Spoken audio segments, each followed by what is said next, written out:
So,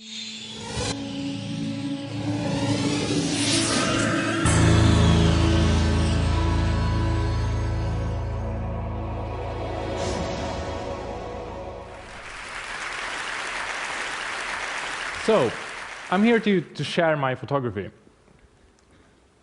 Or is it photography?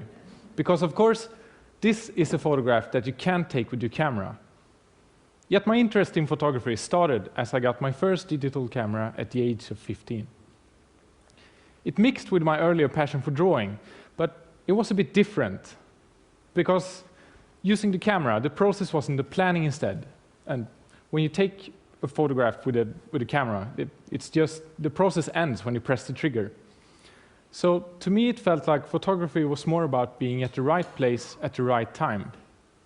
I felt like anyone could do that. So I wanted to create something different, something where the process starts when you press the trigger. Photos like this, construction going on along a busy road, but it has an unexpected twist, and despite that, it retains a level of realism. Or photos like these,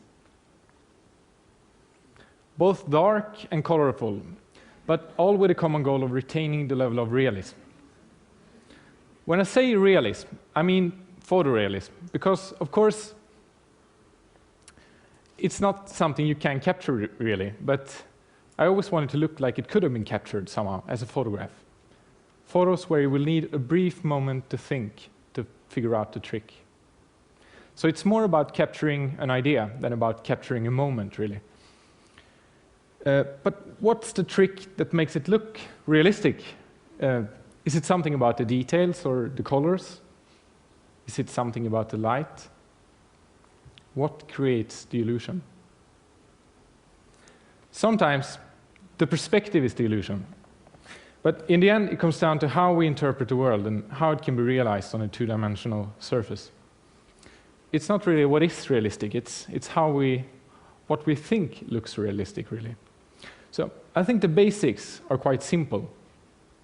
I just see it as a puzzle of reality, where you just can take different pieces of reality and put it together to create an alternate reality. And let me show you a simple example. Here we have three perfectly imaginable physical objects, something we all can relate to living in a three-dimensional world.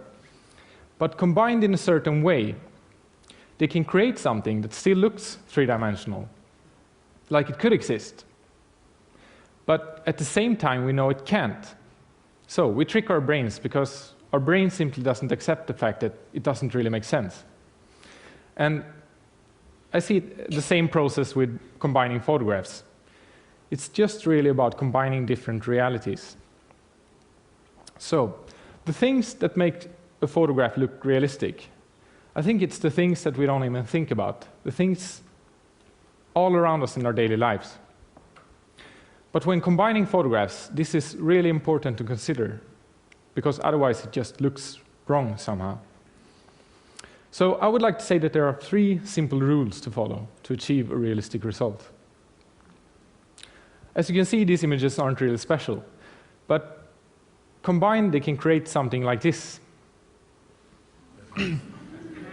So, the first rule is that photos combined should have the same perspective. Secondly, photos combined should have the same type of light. And these two images both fulfill these two requirements, shot at the same height and in the same type of light. The third one is about making it impossible to distinguish where the different images begin and end, by making it seamless. Make it impossible to say how the image actually was composed. So, by matching color, contrast, and brightness in the borders between the different images, adding photographic defects like depth of field, desaturated colors, and noise, erase the borders between the different images and make it look like one single image, despite the fact that one image can contain hundreds of layers, basically. So, here's another example. One might think that this is just an image of a landscape, and the lower part is what's manipulated. But this image is actually entirely composed of photographs from different locations. I personally think that it's easier to actually create a place than to find a place, because then you don't need to compromise with the ideas in your head. But it does require a lot of planning. And getting this idea during winter, I knew that I had several months to plan it, to find the different locations for the pieces for the puzzle, basically.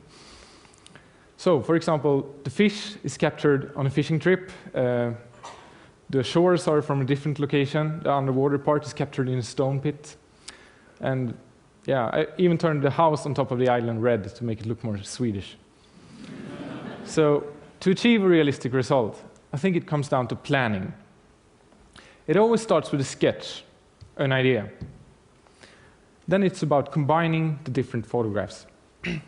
And here, every piece is very well planned. And if you do a good job capturing the photos, the result can be quite beautiful and also quite realistic. So, all the tools are out there. And the only thing that limits us is our imagination. Thank you.